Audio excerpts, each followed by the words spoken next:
Correlational research forms the foundation of many fields of study that shape our everyday lives, including public health, education, sociology, and some areas of psychology.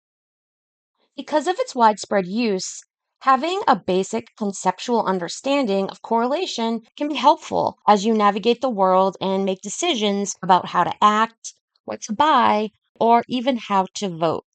In this video, we're going to discuss correlation, what its strengths and limitations are, and at a high level, why it's insufficient for inferring causation. Correlation is a statistical measure that reflects the extent to which two variables change at the same time. For example, there's a correlation between height and shoe size, meaning that as height increases, so does shoe size. Correlational relationships are represented by a number that ranges from -1 to +1. This number is called a correlation coefficient. Correlation coefficients that are positive, meaning they range from 0 up to 1, tell us that as one variable goes up, so does the other, just like the example I gave of height and shoe size. However, a positive correlation could also indicate that both variables are decreasing at the same time.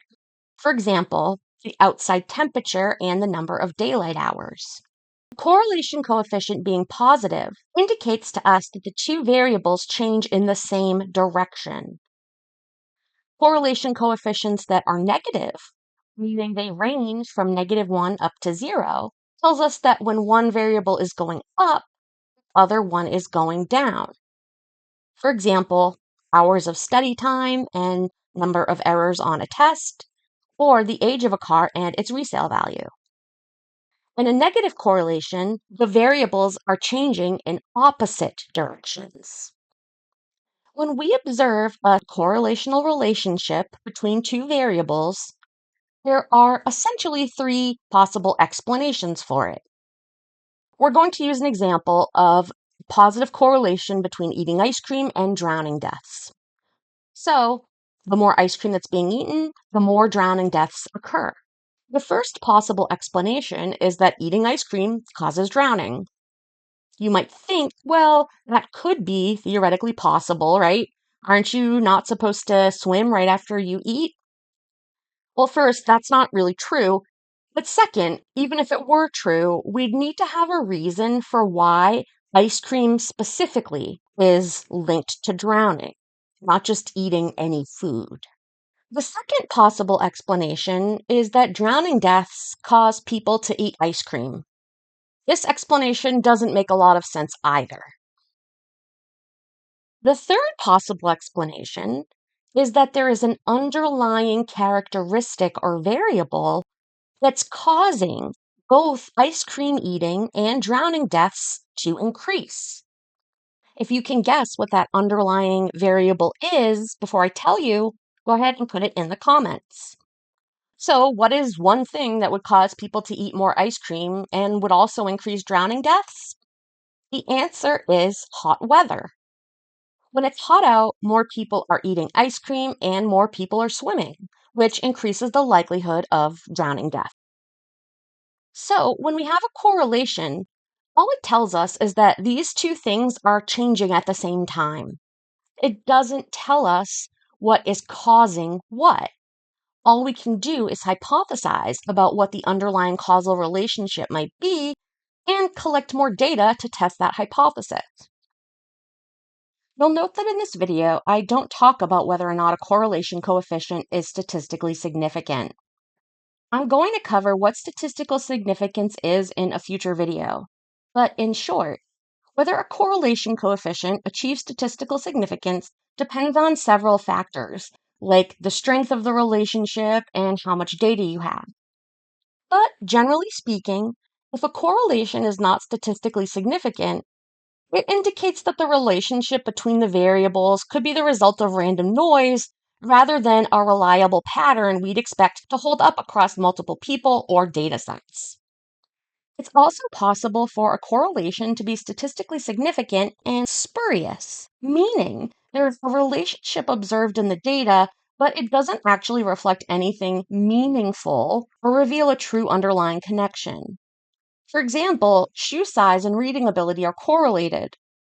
These two variables happen to increase around the same time in development. So, although they change together, it's not because there's a deeper relationship between them. One important strength of correlational research is its ecological validity.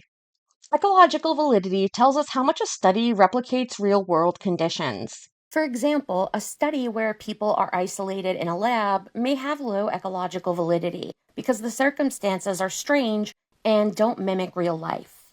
Thus, what we learn about people in that artificial situation might not generalize to people who are outside of that setting.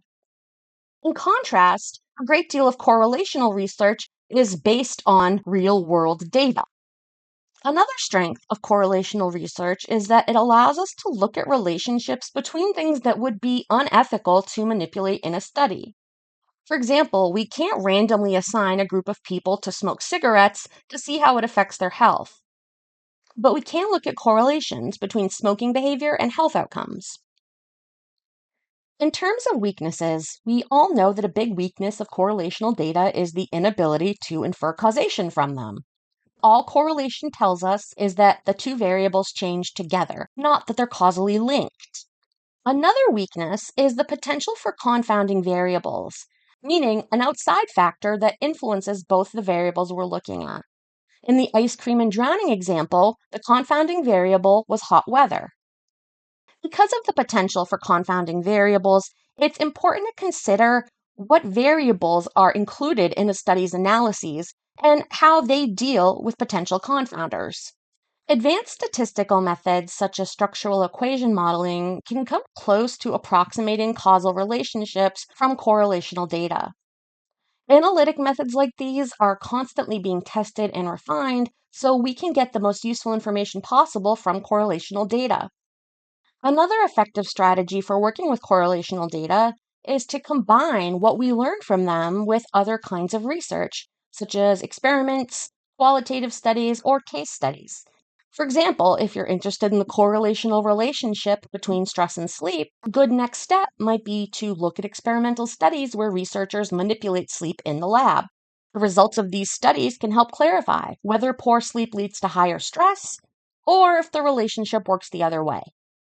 Now that you know a bit more about correlation, be on the lookout when you watch the news or scroll online for correlation causation errors. They are everywhere.